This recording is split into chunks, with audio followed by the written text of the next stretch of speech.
안녕하십니까. 우리는 과연 대한민국에 살고 있는지, 대한벌국에 살고 있는지 가늠하기 힘든 세상을 살고 있는 것 같습니다. 헌법에는 분명 모든 주권은 국민으로부터 나온다.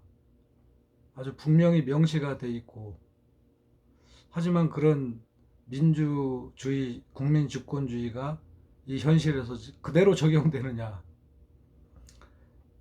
이제 의아하단 말이에요. 문재인 정부가 들어서면 모든 문제가 좀 정상화되고 상식이 일상이 되고 그걸 기대했는데, 조국 장관님 문제가 표면화되면서 우리가 감당해야 되는 또 하나의 문제는, 그런 정부가 바뀌고 정권이 교체되고 또 민주를 표방한, 또 국민주권을 실행할 것 같은 정부가 들었음에도 불구하고 좀처럼 그런 사회가 된 걸 못 느끼는 그 원인과 이유가 뭐냐. 그때 대두된 문제가 기득권층이라고 하는 이 카르텔의 문제였습니다. 이 기득권, 이 카르텔은 사회 전반에 정부 요직, 재벌, 학벌, 또 정치권에서는 파벌, 계파, 이런 식으로 필요에 의해서 형성된 조직이지만, 이제 그런 견고한 언론도 마찬가지죠. 언론도 아주 언론 카르텔이 상당하다는 걸. 그래서 조국 장관님의 문제가 표면화되면서 검찰, 법원, 언론, 또 정치계까지 이런 모든 문제가 드러나면서 이런 벌국에 살고 있지 않나. 이런 무리가, 이 카르텔의 무리가 존재하는 한 국민주권 민주공화국에 과연 대한민국 한국인이, 국민이 살 수 있는 나라가 될 수 있을지 의아스럽습니다. 그런 벌국이 되면 무슨 문제가 가장 크냐 하면, 독점을 하기 때문에 진입장벽이 높고 건전하고 건강한 사회가 되질 않는다. 공정 경쟁이 안 되고 기회 평등, 균등의 그런 자기 실현의 영역이 원천적으로 봉쇄되기 때문에 우리가 의의를 제기하는 것이고, 모든 국민이 그렇게 자유롭고 공평하게 평등하게 삶을 누릴 수 있는 삶을 지향하는데, 지금 모든 문제가 너무 이 카르텔의 그 세력이 아주 그들만의 그 어떤 권을 형성을 해가지고 아주 단단하게 연합해서 카르텔이 지배하는 그런 세상을 살고 있지 않나. 대통령도 뭔가 마음대로 못하는 것 같아요.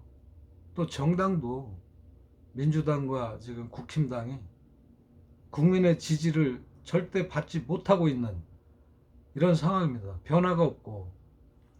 그래서 사회 전반에 이제 개혁이 필요한 건데, 검찰 개혁도 마찬가지죠. 검찰 출신들이 국회에도 포진돼 있고 사회에도 포진돼 있고, 검찰 개혁을 2년 강력하게 얘기를 했지만 70년 정도 묵은 검찰의 수사권 오용과 남용에 대한 완전 박탈, 검수완박 법안을 시행을 못하고 있거든요.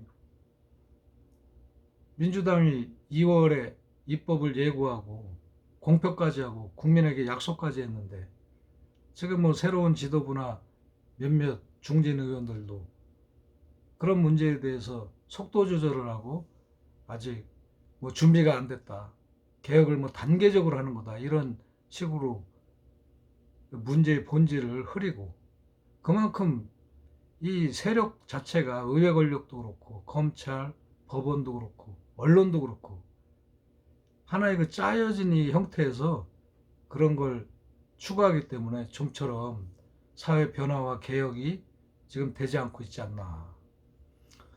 그래서 문재인 정부가 출범하면 사회 전반에 개혁이 일어날 줄 알았는데, 지금 현실을 보면 이런 벌국의 상황으로 단단히 묶여진 그런 이익 카르텔에 그런 자기 방어죠. 기존에 누렸던 그런 어떤 혜택을 지속하려고 하고 향후 앞으로도 그런 이익을 지속적으로 추구하려고 하는 세력의 단단한 어떤 저항과 그런 힘을 앞세운 이제 뭐 원천적인 변화를 방해하는 거죠. 그래서 앞으로 대한민국으로 우리가 거듭 태어나기 위해서는 이런 파벌과 단단한 이익 카르텔을 형성한 이 벌국의 이 상황을 개선을 해야 참다운 민주공화국이 될지 않을까 그런 생각이 듭니다. 뭐 이게 한 번에는 안 되겠지만 이 국민들이 끊임없이 관심을 갖고 이 주권을 찾는 그런 의식을 고양할 필요가 있다 이런 생각이 들어서 한 말씀 드렸습니다. 감사합니다.